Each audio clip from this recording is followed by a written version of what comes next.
we'd like to talk about two different ways of reading Prince Hal and Shakespeare as the first part of Henry IV, but we're not going to even try to explain why the play is named after Hal's dad, even though Hal is clearly the star.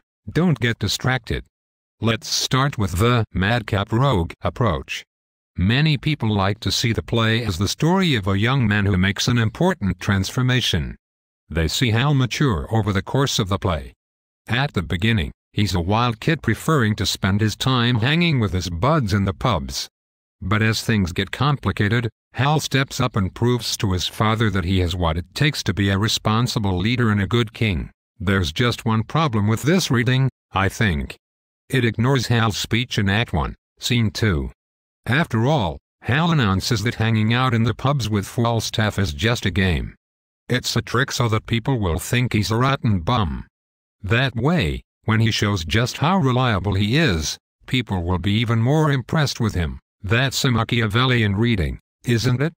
The people in Shakespeare's audience would have known the popular stories about young Prince Hal, how he was wild and out of control, even getting into trouble for hitting a justice. Of course Shakespeare wanted his character to remind people of those popular stories. Shakespeare knew his audience, after all, true, but that business of hitting the justice doesn't show up until Henry IV, Part 2. Don't get ahead of yourself. Shakespeare knew his audience, but he didn't talk down to them, either. But we watch the prince grow up during the play, don't we? In Act 2, he's messing around with Falstaff and his other friends, but by Act 5, he's fighting to save his father and proving himself the better man at Hotspur. You're right. But look again at that scene in Act 2 in the pub. Hal plays a pretty cruel game with Francis, and brags to Poins that he knows all the languages of the apprentices of his sheep. He also imitates Hotspur, and later pretends to be King Henry himself. He does a much better job of playing Henry than Falstaff does. That's not saying much.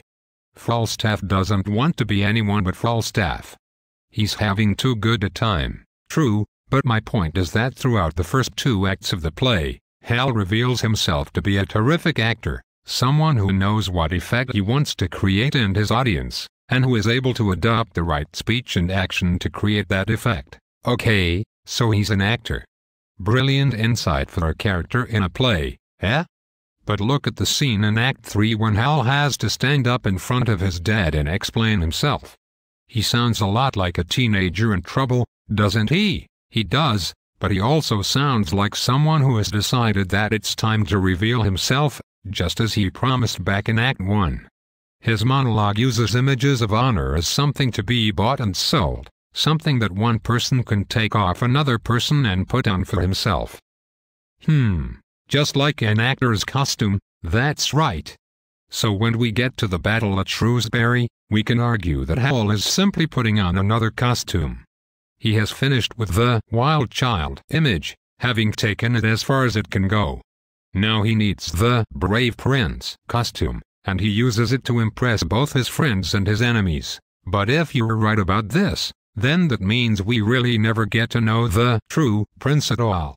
Except for that speech in Act 1, we never know what he is really thinking or feeling, because he's always pretending to be whatever people need him to be from one scene to another. That's why I like the image of a wild kid growing up a lot better. At least you know what you're getting with that story, maybe. But the story of a crafty and deceptive leader might have been very interesting to an audience late in Elizabeth's final years as queen. Are there other audiences who might be intrigued by the story of a leader who does all the right things for his country, but whose motives and reasons may not be quite what they seem to be?